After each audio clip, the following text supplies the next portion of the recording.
My name's Jesse. Born November 3rd, 1966. I'm currently in recovery, and I suffer from alcohol and drug addiction. Um, yes, I didn't have a really good childhood. I grew up in foster homes. My mom and dad had divorced at an early age. Um, I had some trauma when I was a kid. I can remember it well, kind of, not well, but I can remember it. Um, I was around, I'd say I was around 5 years old. My brother was four. And my biological dad and stepmother, they used to, they were pretty evil. I don't know what they were going through. Um, I can't, I'm not here to judge them or anything like that. And I don't hold any resentment to this day. I forgave them. My father has passed away. Uh, they used to scare us. We had a problem with peeing in the bed when we were little, and they used to scare us with a mask, a devil mask, and it was pretty traumatizing. It was they would lock us in the outhouse, and that went on for a good while. And for years I thought that meant, that it was just I dreamed this, that really didn't happen. But years later, when me and my brother had reunited because we didn't grow up together, he went to a different foster home, and I was in my I guess mid 30s when me and him kind of reunited again, and uh, we got reminiscing about old times, some bad times, good times, and we both, we had this story, and I was like, wow, so that made it real that it really did happen, but it ain't something that I dwell on or anything. I recovered from that, or I moved on, and actually got to know my father later on in life, and I still find it hard to believe that he had anything to do with it, but I can remember the things that they did, and finding the mask at the house that we lived in. And this happened in, a little town over outside of Blanchester in Ohio. Anyway, moving on past that, skipping ahead a little bit. I guess, early age, probably around, I would say around probably 10, 9 or 10. Um, Sneaking, drinking beer a little bit, and smoked my first joint around that time. I liked how it made me feel. I always felt like I didn't never fit in somewhere. I always felt out of place, and that I was different because I didn't have, because raised in, I was living with a foster family. And also the foster family was from Clarksville, uh, which that became my father and my mother. They who raised me from the age of 7. I'd been in many foster homes before then, but from the age of 7 until I was like 18, that they became my father and mother. And they were good people. They were very strict, old-fashioned and strict. They had rules, but they also had they had like 10 kids there. They had 2 of their own, and then the rest of us were all foster kids. Um, but they taught me a lot. How to be a man and all that. But growing up there. Looking back, I was a really good place where we grew up. It was out in the middle of nowhere, basically. It had a lot of running around and things. But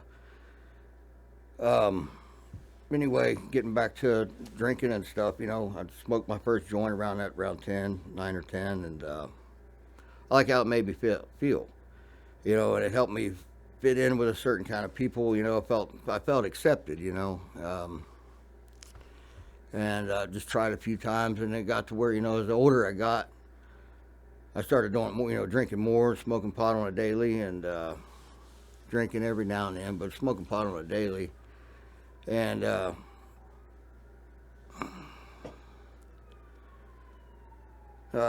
guess, I don't, rest just getting in fights in school and getting expelled, just being a bad kid.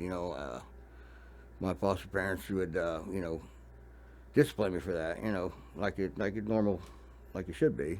Um, but Later in life, skipping ahead a little bit, through high school, I didn't do, I just screwed around all the time, drinking. It was getting pretty heavy with the drinking, smoking pot all the time, getting expelled from school. I ended up quitting, dropping out of school when I was 18, turned 18 and dropped out of school. Started working and stuff, and I had met my first wife before I dropped out. I'd met her, and we stayed together. I ended up getting her pregnant. I'm sorry, yeah, I was 18. Got her pregnant.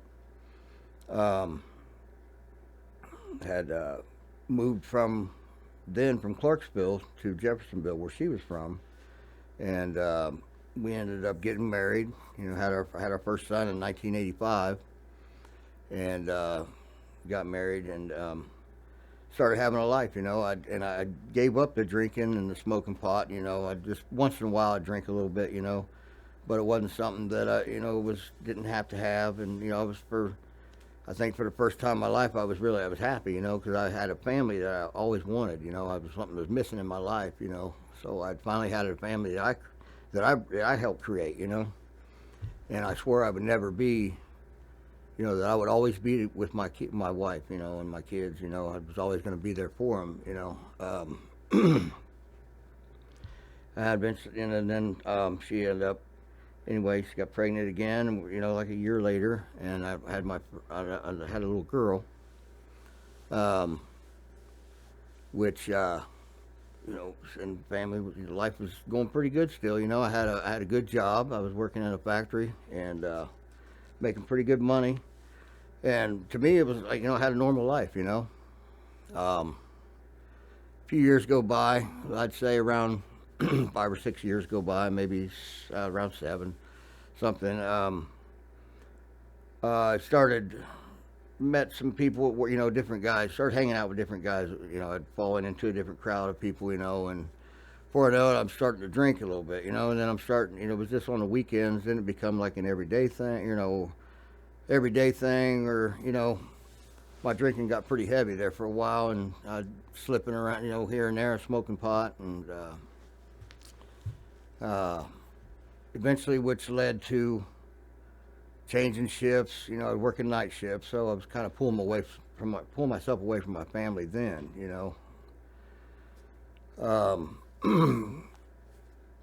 1990, skip ahead a little bit. 1990, she got pregnant again, and it was another little girl.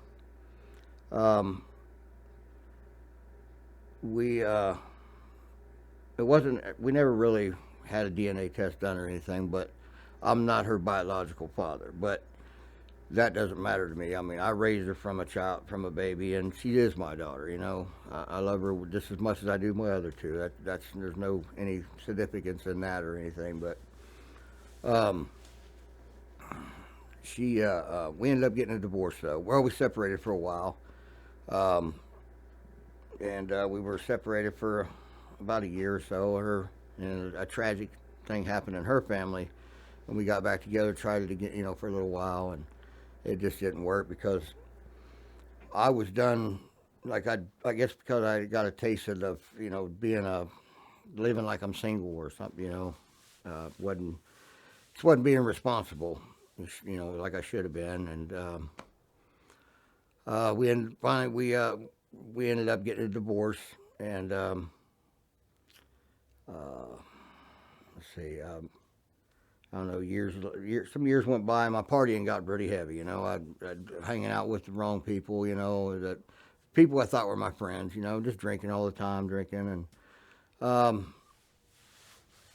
couldn't hold a job, man. I was always, calling in because I was hungover, or I'd get depressed, or just leaving work early.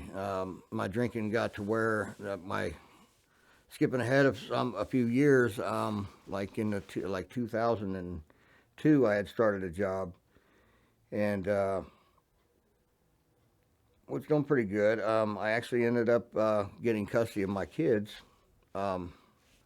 with the help of my ex-wife's family. I ended up getting custody of my children, and but I was drinking pretty heavy still, I wasn't doing anything else but just drinking.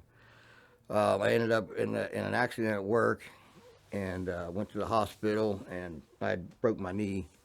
So I went to the hospital, and the doctor put me on some Vicodin, and I was still drinking. Well, I liked the way the Vicodin made me feel. I was noticing that I was staying up for hours, and I had all this energy, even though I couldn't walk, but I had all this energy, and I was still drinking a lot. To where eventually the doctor noticed that he cut me off because he said I had a problem. He done put me on Percocets and everything, and I got addicted to them pretty heavy. I went hard on them, and he cut me off, which I started buying them on the street. Well, they weren't always available, but there's heroin, which was available.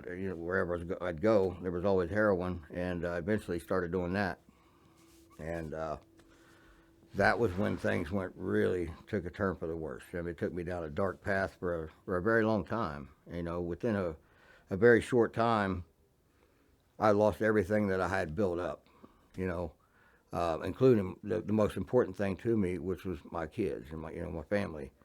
I had done put myself, totally by myself, to where no one wanted to be around me. I mean, I even used with my own son. I have a lot of guilt and shame over that right there. Um, Along with never being there for him. After with my drug use and stuff, I used drugs in my daughter's house, and it just put her through pure hell. And my son, he went through pure hell with his addiction for a long time. He overcome it, and to this day, he's still sober. He's been sober for probably over 10 years. I learned through that, because for years, me and my son, I felt like we grew apart, which we kind of were, but um, to this day, if I see him or I haven't talked to him for a while, but if, it ain't like he avoids me or we don't talk or whatever, but it's like we, he had to love me I learned in AA that he had to love me from a distance, because it is, you have to put your recovery first, and I respect him for that, and I'm very proud. I'm very proud of all my kids, where they're at today and everything. And but getting back to my use with the heroin, it took me down a really, like I said, I lost everything in a very short time. I had a I had a nice house. I had the love of my kids. I had custody of them, and I threw it all away because of the drugs, and I couldn't stop because I was so sick.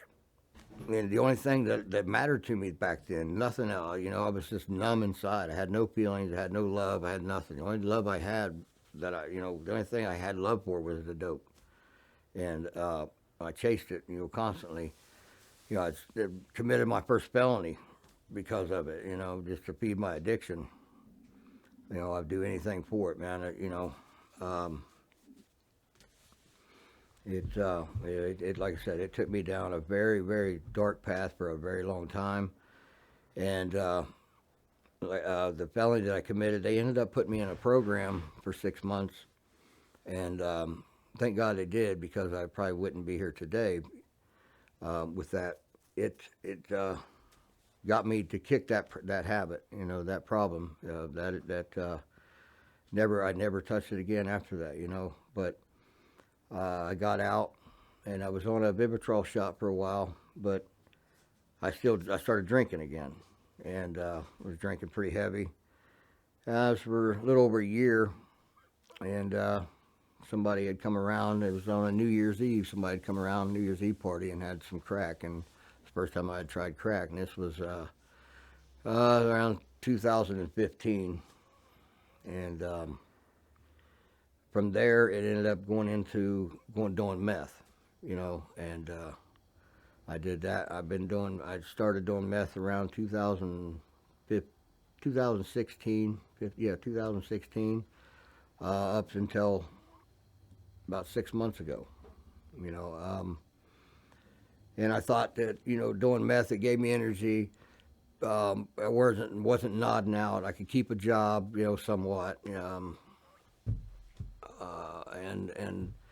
thought I had everybody fooled, including my employers, my family, but yet I still isolated myself from my family, for the one thing that I tried so hard and wanted so bad in my life from day one, and I had it, and I just threw it, I threw it all away because of that shit, and uh, I hated myself for years for that, and I was, and would always think every day, oh man, I just, they would call me, my kids would call, or usually my daughter would call, and want me to do things, and I would make an excuse, or I just wouldn't answer, I didn't want for one to see me that way, because I knew I couldn't fool my kids, but, so it was just easier for me just to kind of, not put them out of my life, but just, worry. I guess I was worried about myself. I'd put my own needs, or own not needs, but own wants, which was the dope. But over the years that of doing, the few years there of doing the meth, I lost many jobs, um, uh, lost my teeth over it.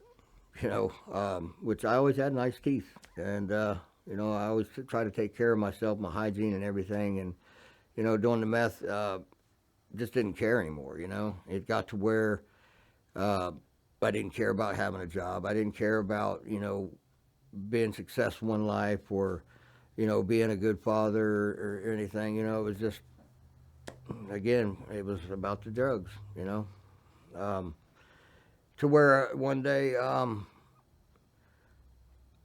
I started having chest pains. I was getting chest tightness in my chest and stuff, and it had been going on for a couple of years, off and on. Then towards the end, it was, it was getting to be more of a daily thing.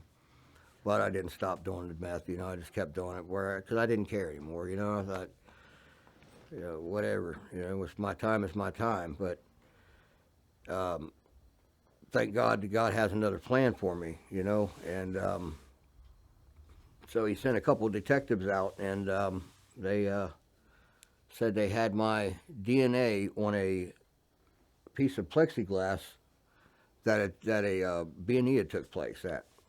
Well, I had been there and got gas, and I have all this. It was all on GPS and everything that, where I was at, and to this day, God knows and I know that I didn't do this crime, but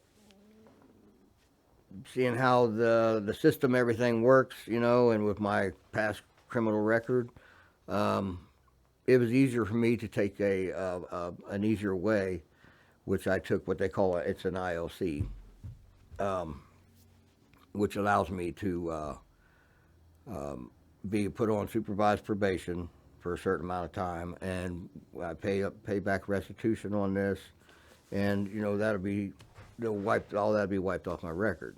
So it was just easier that because I was facing 3 years in prison over this, and I've never been to prison, and I hope I never do. But my point was on that is that was I feel like that was God, because He's been trying to send me signs to tell me that He has other plans for me, and He doesn't want me, and I know that doing the drugs is wrong, and He was trying to send me. I feel like me having chest pains and stuff, He's trying. I needed that awakening, and that's what I got, and so I went to jail. And when I was in there, I was pissed off the whole time. I didn't do this. I'm going to fight it. I'll sue this and that. To where I finally, I met a pastor in there that would come and give a service on certain day on Sundays sometimes, and we talked, and I realized that that I needed help. That I had enough. That's what it is. I just had enough. I'm sick and tired of doing without my family. That's it. Doing without my family. That's the main thing in my life. And cheating myself from having a good life. Because I thought I'm 56 years old. And I thought probably ain't got much time left. I'm maybe 5-10 years. But I realized if I seek help, if I get some help, maybe I could, like my pastor told me. He said, well, you could have another 20 or 30 years, So I ended up. That's when I ended up getting help. I went to turn. I turned it over to God. I let God take over. And He led me to Woodhaven. It's here in Dayton, and that changed my life, man. It really did. Totally changed my life. Uh, I've since then, since being when I got there, once I started working on myself and my sobriety, I was able to get my kids back in my life. Well, what I call back in my life, they've always been there. It's just I've made a call to my daughter, my oldest daughter. I've talked to my youngest daughter, even my son. And my since I got out of Woodhaven, I come to Good Shepherd, where I'm currently at. Um, and God is guiding me down the right path, and He's managing between God and Good Shepherd. They're managing my life today, and my daughter came to church um, the Sunday before last, and that was really something. It was very emotional, but I was nervous and I was scared because it's like it's like I forgot to be a father, forgot how. But you know, God works in mysterious ways, man. I'm so grateful, man. Today it just still gets me pretty emotional when I'm talking about it. Uh, I'm so glad that I was able to, that I've had the opportunity to get where I'm at today and reconnect with God. I turned my back on Him so many years ago, and He's always, He's been there this whole time. But I got back with God again, and uh, He's guiding me down the right path, and He's showing me that, and with Good Shepherd and everything. I went to Good Shepherd because of the uh, the accountability and the structure. Because I needed that again. Uh, I don't have a problem with someone telling me every day that you're going to do this or that or what. That's good for me. That's the same way as it's going to be when I get out there, because that's when the real challenge hits. Because every day you got to get up and you got to go to work. And that's on me. I got to make that decision to, wait, like, well, I'm not going to go. Well, today I'm being, that's the accountability and just feeling like a man again, and just feeling like, a part of something, because I'm really a part of something big today. And at the end of the day, man, I'm still sober and I feel good of where I'm at, and I feel happy that um, I'm blessed. I feel very blessed. Once again, it's because I have anytime I want to call. It's a good thing that today I can just pick the phone up and call my kids. If I want, or um, I'm able to go spend time with them, or they come see me, and I haven't got to visit with my son for a while, or my youngest daughter, different reasons, but just we haven't got a chance to get together yet. But that's something I plan on doing. I just want to just trying to take it easy and not worry about tomorrow, and I just try to keep things simple today, and uh, I'm just I have a lot of gratitude for where I'm at, and I think I'm just rambling on here now. I'm just really, like I said, I'm just really blessed, and I'm happy, uh, and I haven't been in a long time, because I thought I needed drugs and alcohol for that, and I don't. I'm tired. I've had enough of it, and I say I can't say I'll never do it, because they always say you shouldn't say never, because I said I would never do heroin. I would never, and I did everything, all the never do things I said I would never do. I did, and I'm glad that I had the opportunity to go where I'm at today, and where I'm at today in life, and I love my three children, and I have 9 grandkids that I want to build a relationship with them as well. Some of them know me, but then some of them, there's some that don't, you know, because they were really little when my addiction really kicked off. But I look forward to building memories with them today. And I think that's all I have to say.